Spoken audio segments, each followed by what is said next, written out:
Конечно же, я буду принимать участие в голосовании по внесению поправок в Конституцию Российской Федерации.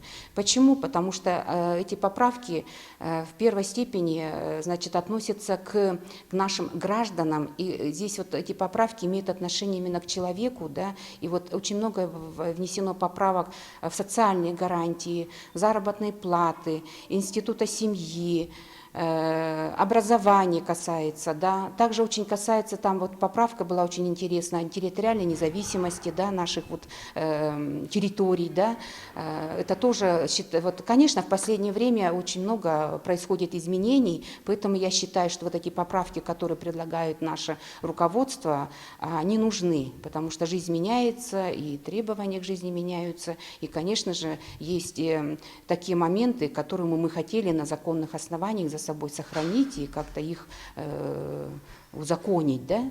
Ну и касающиеся, конечно, там и были поправки, касающиеся политических каких-то событий и руководства, там о неимении второго иностранного паспорта, да, там второго гражданства для наших чиновников, депутатов.